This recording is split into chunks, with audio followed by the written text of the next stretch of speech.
Hello friends, आज हम एक ऐसे कंपनी के बारे में बात करने वाले हैं जो कि ना सिर्फ एक ग्रोइंग सेक्टर में बल्कि बहुत ज़्यादा क्रिटिकल, बहुत ज़्यादा इंपॉर्टेंट सेक्टर में काम कर रही है। और वो सेक्टर कौन सा है? Clean energy, nuclear, space, defence, production, ऐसे बहुत ही इंपॉर्टेंट सेक्टर में ये कंपनीज काम कर रही है। इतना ही नहीं, अभी एक बहुत ज़्यादा इंपॉर्टेंट ट्रेंड चल रहा है, वही make in India export to the world. क्योंकि 10 या 15 साल पहले क्या हुआ था, चाइना में लेबर कॉस्ट कम था, वहाँ पे टेक्नोलॉजी बहुत ज़्यादा एडवांस हो चुका था, वहाँ पे जो प्रोडक्शन कैपेसिटी था उसका यूटिलाइजेशन बहुत अच्छे तरीके से हो रहा था, जिसके वजह से चाइना में मैन्युफैक्चर होता था और पूरी दुनिया भर में एक्सपोर्ट होता था। जिसके वजह से आज हम कोई भी चीज़ उठा लें उसका एक ना एक चाइनीज सब्स्टिट्यूट यानी कि चाइनीज वेरिएंट तो मिल ही जाएगा जिसमें लिखा होगा मेड इन चाइना। वही सेम ट्रेंड आजकल इंडिया में प्ले आउट होने वाला है, क्योंकि इंडिया में अभी लेबर रेट चीप है बट चाइना में अभी लेबर रेट इतना ज़्यादा चीप नहीं है। क्योंकि इंडिया अभी भी एक लोअर डेवलपिंग कंट्री है बट चाइना अभी बहुत ज़्यादा डेवलप हो चुका है, जिसकी वजह से वहाँ पे लेबर रेट अभी इतना ज़्यादा चीप नहीं रहा जो कि 10 या 15 साल पहले हुआ करता था। तो इंडिया में चाइना के कंपेरिजन से लेबर रेट बहुत ज़्यादा चीप है। इंडिया में अभी बहुत ज़्यादा टेक्नोलॉजी का ग्रोथ चल रहा है, IT सेक्टर ऑलरेडी ग्रोथ कर चुका है, मैन्युफैक्चरिंग सेक्टर ग्रो कर रहा है, जिसके वजह से अभी ये ट्रेंड प्ले आउट हो रहा है कि इंडिया में बनेगा और पूरी दुनिया भर में एक्सपोर्ट होगा। जिसके वजह से हम 10 या 15 साल बाद देख सकते हैं कि हर एक चीज़ में लिखा होगा मेड इन इंडिया, और ये हमारे लिए बहुत ही ज़्यादा प्राउड का बात होगा।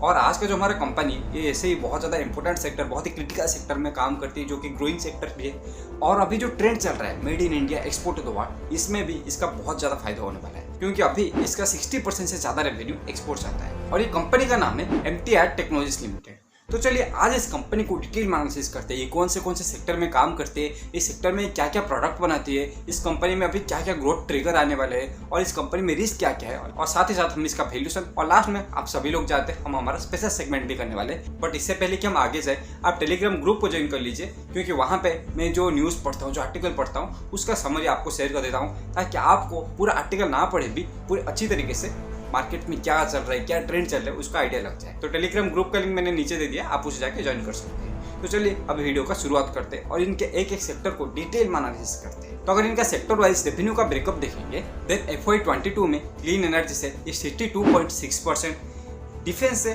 2.5%, न्यूक्लियर से 14.2%, स्पेस से 15%, और प्रोडक्शन एंड जो अदर सर्विसेज है उसमें से 5.7% इनकम करते थे।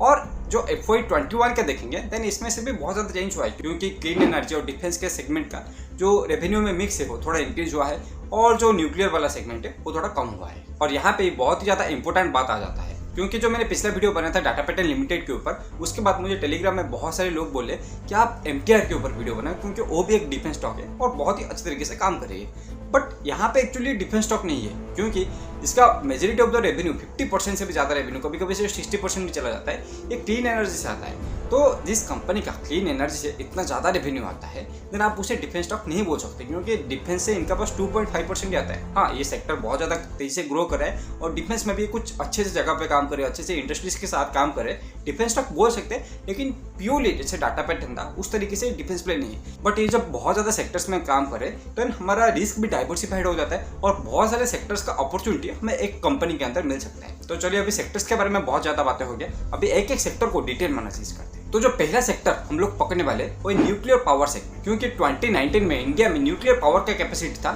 6.25 गीगावाट, और ये सेक्टर 7.5 से 8.5 के सीजर में ग्रो कर रहा है। और ये एक्सपेक्ट किया जा रहा है कि इंडिया में 2025 तक ये कैपेसिटी बढ़ के 10.25 गीगावाट बन जाएगा, और हमारा टारगेट ये है कि 2031 तक ये बढ़ के 26.2 गीगावाट बन जाएगा, जो कि बहुत ज़्यादा एम्बिशियस एक टारगेट है। और उस तरीके से हम काम भी करें, क्योंकि अभी हमारे पास 22 रिएक्टर्स है और हमारा 7 रिएक्टर्स अगले 5 साल के अंदर कमीशन होने वाले हैं। उसके साथ साथ हम 14 और रिएक्टर्स का प्लानिंग करें, जिसके वजह से जब ये 14 रिएक्टर्स काम में आ जाएगा और ये 5 रिएक्टर भी काम में आ जाएगा, और पहले 22 था, ये सब मिला के हमारा जो बेंच स्ट्रेंथ है वो बहुत ज़्यादा हो जाएगा, जिसके वजह से हम हमारे टारगेट को बहुत ही अच्छे तरीके से अचीव कर सकते हैं। और जब बात इंडिया में न्यूक्लियर पावर सेगमेंट का आता है तो इसमें पहला नाम आ जाता है NPCIL का, क्योंकि यही हमारे जो सारे न्यूक्लियर पावर ग्रिड्स है उसको मैनेज करता है, उसको ऑपरेशनलाइज करता है और उसका मेंटेनेंस भी करता है। और ये कंपनी 16 ईयर से भी ज़्यादा टाइम से इस NPCIL के साथ जुड़ी हुई है, जिसके वजह से एक एंट्री बैरियर बन जाता है। क्योंकि जो न्यूक्लियर वाला सेगमेंट है, जो जहाँ पे भी न्यूक्लियर का नाम आ जाता है ना,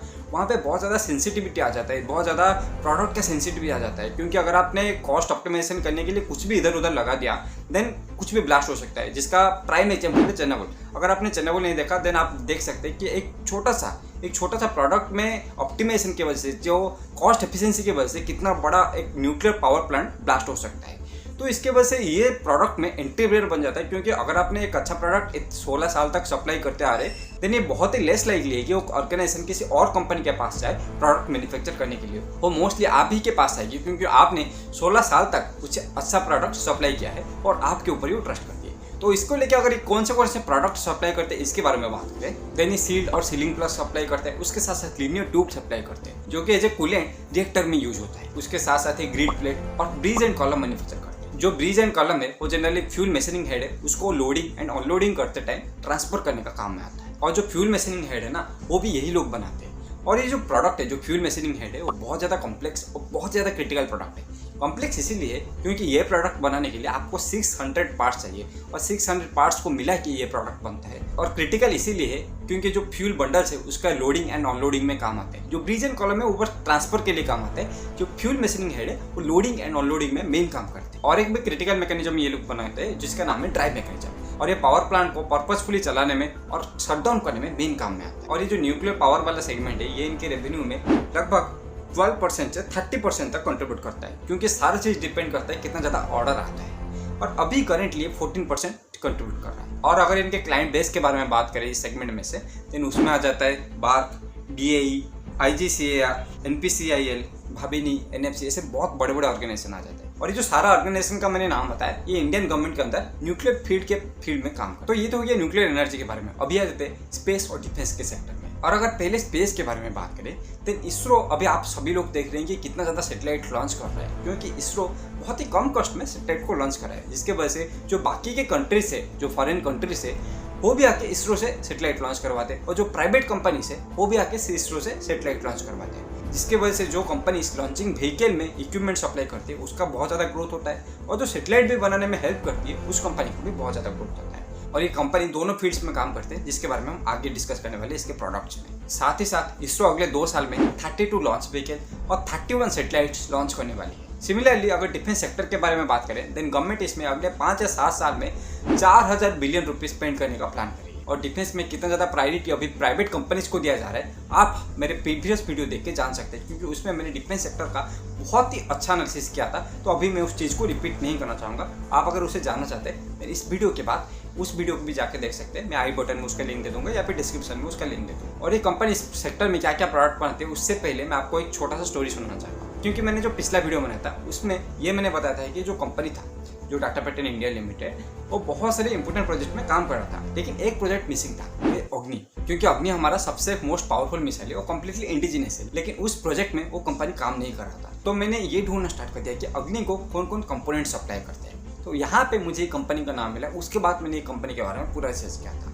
तो अभी अगर इसके प्रोडक्ट के बारे में डिस्कस करें, देन एक प्रोडक्ट तो आपको पता चल गया है कि अग्नि में ये एयर फ्रेम सप्लाई करते हैं और बेस असेंबली भी सप्लाई करते हैं। उसके साथ साथ ये जो एयरक्राफ्ट है उसके लिए गियरबॉक्स सप्लाई करते हैं, टाइटेनियम सेंटरपीस सप्लाई करते हैं। सिमिलरली ये HPC शार्प निकल एलॉय भी सप्लाई करते हैं सुखोई के लिए। उसी तरीके से कंट्रोल मैनिफोल्ड भी सप्लाई करते हैं तेजस के लिए। साथ ही साथ ये ball screw water lubricant supply करते हैं, जो कि जनरल यूज होता है as actuator nuclear power sector में, स्पेस लॉन्च व्हीकल में यूज होता है, और मिसाइल्स में भी बहुत ज़्यादा इंपॉर्टेंट काम में होता है। उसके साथ साथ अभी बहुत सारा प्रोडक्ट इनका अंडर डेवलपमेंट स्टेज में है, जो कि आगे आने वाले टाइम में प्रोडक्शन के लिए आ सकता है। उसमें से कुछ का नाम मैं यहाँ पे बताना चाहूँगा, जो कि रोलर स्क्रू एंड वाल्व। उसके साथ साथ हमारा जो GSLV है, उसके हर एक स्टेज में इनका कुछ ना कुछ कंपोनेंट लगा होता है, जिसको कि आप इस पिक्चर से अच्छे से देख सकते हैं। साथ ही साथ हमारा जो मार्स मिशन और चंद्रयान में इनका बहुत ज़्यादा कंट्रीब्यूशन था, क्योंकि ये PSLV C-25 के लिए इंजन सप्लाई किए थे, और जो GSLV Mars 3 था उसमें तो इनके हर स्टेज में प्रोडक्ट लगा हुआ है। और अभी ये एक सेमी क्रायोजेनिक इंजन डेवलप करे, जो कि हमारा GSLV का कैपेसिटी है वो 4 टन से बढ़ा के 6 टन में ले जाएगा। और उसके साथ साथ एक स्मॉल सैटेलाइट लॉन्च व्हीकल यानी कि SSLV भी बनाने का ट्राई करें। और इस सेक्टर में ये 30 ईयर से भी ज़्यादा टाइम से इसरो के साथ कोलैबोरेशन में है, और 40 ईयर से भी ज़्यादा टाइम से DRDO के साथ कोलैबोरेशन में है। बट सिर्फ गवर्नमेंट नहीं है, बहुत सारे प्राइवेट कंपनीज, बहुत सारे फॉरेन कंपनीज के साथ भी ये कोलैबोरेशन में है। तो चलिए इनके कंपनीज का लिस्ट देख लेते हैं, जो कि डिफेंस सेक्टर में इनके साथ कोलैबोरेशन करते हैं। तो उसमें पहले आ जाते हैं कि DRDO के बहुत सारे जो पार्ट्स होते हैं, जो बहुत सारे ऑर्गेनाइजेशन होते हैं DRDO के अंदर, वो पहले आ जाते हैं। उसके बाद HAL, BEL, राफेल जो कि फ्रेंच की कंपनी है, GE, टाटा, LPT ऐसे बहुत सारे कंपनी आ जाते हैं। उसके साथ साथ अभी कुछ कंपनी के साथ डील साइन करने वाले हैं, जो कि AIA, ब्लू बर्ड एरोस्पेस, थैल्स और GKD एरोस्पेस। सिमिलरली जो स्पेस के फील्ड में ये इसरो के साथ, SSC के साथ, UPSC के साथ और VSSC के साथ कोलैबोरेशन में है। और डाटा पैटर्न की तरह अभी डिफेंस इलेक्ट्रॉनिक सेगमेंट में भी घुसने का ट्राई कर। तो ये तो ये डिफेंस और स्पेस के सेक्टर में क्या क्या हो रहा है। अभी बात कर लेते हैं कि सबसे बड़े सेगमेंट या सबसे ग्रोइंग सेगमेंट जो कि डिफेंस एंड क्लीन एनर्जी। और डिफेंस एंड क्लीन एनर्जी का अगर बात करें then currently 26% energy renewable sources से आता है। और अभी सारे गवर्नमेंट ये ट्राई करिए, इंडिया नहीं बाकी के बहुत सारे जो वेस्टर्न गवर्नमेंट्स भी है वो ट्राई करें कि इसको मिनिमम से मिनिमम 50% से ज़्यादा ले जाए और जल्दी से जल्दी। और जब भी हम ग्रीन एनर्जी की ग्रोथ के बारे में बात करते हैं तो एक चीज़ में श्योरली ग्रोथ होने वाला है, वही फ्यूल्स है। और इसका हम मार्केट भी देखें नहीं 15% CAGR से ग्रो कर रही है। और ये फ्यूल सेल में भी ना एक इंपॉर्टेंट कंपनी काम करती है जो जिस कंपनी का रेवेन्यू बहुत ज़्यादा है और one of the largest company है वो है ब्लूम एनर्जी। और ब्लूम एनर्जी कितना ज़्यादा इंपॉर्टेंट कंपनी है आप इनके ग्रोथ से अंदाज़ा लगा सकते हैं, क्योंकि 2017 से 2019 तक ये 45% CAGR से ग्रो कर रहा था। और ये ब्लूम एनर्जी के साथ पिछले 9 साल से कोलैबोरेशन में और बहुत सारे प्रोडक्ट ये इनके साथ मिलकर डेवलप कर चुके हैं। तो अभी ये कौन से प्रोडक्ट सप्लाई करते हैं अगर उसके बारे में बात करें देन ये फ्यूल सेल प्रोडक्ट सप्लाई करते हैं और एक SOFC हॉट बॉक्स सप्लाई करते हैं जिसमें कि मीथेन को यूज करके फ्यूल सेल से एनर्जी जनरेट किया जाता है। साथ ही साथ अब ये ब्लूम एनर्जी के साथ मिलके हाइड्रोजन बॉक्स जिसमें कि हाइड्रोजन को यूज करके फ्यूल सेल से एनर्जी निकाला जाए, इलेक्ट्रोलाइजर जिसमें कि वाटर से हाइड्रोजन निकाला जाए, इस सारे प्रोडक्ट के ऊपर काम करें। और ये इकलौते ऐसे सप्लायर है इंडिया से जो कि ब्लूम एनर्जी के साथ काम कर रहे हैं। और ब्लूम एनर्जी के अलावा ये बहुत सारे कंपनीज को अपना प्रोडक्ट भी एक्सपोर्ट करते हैं। और ब्लूम एनर्जी के बारे में इतना क्यों बात कर रहा हूँ क्योंकि ब्लूम एनर्जी ने अभी गेल के साथ एक MOU किया है जिसमें वो नेचुरल गैस को यूज करके फ्यूल सेल से एनर्जी निकालेंगे, जिसके वजह से इस कंपनी का उस प्रोजेक्ट में बहुत ज़्यादा इन्वॉल्वमेंट हो सकता है फ्यूचर में। तो ये तो हो गया सारे सेगमेंट के बारे में। अभी इनके रिस्क के बारे में भी जल्दी जल्दी डिस्कस कर लेते हैं क्योंकि वीडियो ऑलरेडी बहुत ज़्यादा लंबा बन चुका है। तो पहला चीज़ हो गया क्लीन एनर्जी से बहुत ज़्यादा रेवेन्यू जनरेट करते हैं और क्लीन एनर्जी में भी सबसे ज़्यादा रेवेन्यू ब्लूम एनर्जी से आता है। तो अगर कभी भी ब्लूम एनर्जी इनके क्लाइंट बेस से चला जाता है देन इनको बहुत बड़ा झटका देखने को मिल सकता है। साथ ही साथ अगर गवर्नमेंट के बजट में डिक्लाइन आता है और ये प्रोडक्ट कभी अच्छे से मैन्युफैक्चर नहीं कर पाते, इनका कॉन्ट्रैक्ट लॉस्ट होता है देन इसके वजह से इनको प्रॉब्लम हो सकता है। और अगर कभी प्राइसिंग प्रेशर बहुत आ गया क्लाइंट की तरफ से देन इनका मार्जिन भी कॉन्ट्रैक्ट कर सकता है। तो ये तो हो गया सारा एनालिसिस, सारा रिस्क इस कंपनी के बारे में। अब भी इस कंपनी को जल्दी से 90 सेकंड के अंदर डिस्कस कर लेते हैं ताकि आपको जो पूरा वीडियो मैंने समझा है उसका समरी मिल जाए। तो ये कंपनी बहुत ज़्यादा ग्रोइंग और बहुत ज़्यादा क्रिटिकल सेक्टर में काम करते हैं जैसे कि clean energy, nuclear, space, defence और प्रोडक्शन। और इसका majority of the revenue green energy से आता है। और ग्रीन एनर्जी में भी एक कंपनी के साथ ये बहुत ज़्यादा जुड़े हुए जो कि ब्लूम एनर्जी। और ब्लूम एनर्जी के साथ ये बहुत सारे प्रोडक्ट को भी डेवलप करे। उसके साथ साथ ये गवर्नमेंट के भी जितने भी एजेंसी है जो कि न्यूक्लियर में काम करते हैं, स्पेस में काम करते हैं, डिफेंस में काम करते हैं, उस सबके साथ जुड़े हुए। और इस कंपनी में एक गवर्नमेंट का प्रेशर इतना ज़्यादा नहीं क्योंकि ये 60% से ज़्यादा रेवेन्यू एक्सपोर्ट करके कमाते हैं। तो गवर्नमेंट का कॉन्ट्रैक्ट अगर लॉस्ट होता है उसमें से इनको ज़्यादा फर्क नहीं पड़ेगा। इनका और भी बहुत सारा क्लाइंट है जिसके वजह से इस चीज़ को ये मैनेज कर सकते हैं। तो ये था इस कंपनी के बारे में पूरा analysis. I know special segment थोड़ा छोटा हो गया क्योंकि इस कंपनी के बारे में इतना सारा है, इतना बड़ा ऑलरेडी ये वीडियो बन चुका है। मैं स्पेशल सेगमेंट के अंदर इस सारा चीज़ को कवर नहीं कर सकता। आई होप आप सभी लोगों को ये जो मेरा एफर्ट है इस कंपनी के बारे में इतना सारा सेक्टर को एनालिसिस करके मैंने आप लोगों को जो समझाया ये पसंद आया होगा। और आप इस वीडियो को लाइक कीजिए और चैनल को भी सब्सक्राइब कीजिए। और अगर आप चाहते हैं कि आपके कोई फ्रेंड इस तरह के सेक्टर एनालिसिस में इंटरेस्टेड है, कोई भी स्टॉक एनालिसिस में इंटरेस्टेड है, आप उनके साथ भी इसे शेयर कर सकते हैं। तो इसी के साथ आज का वीडियो खत्म करते हैं। धन्यवाद, जय हिंद।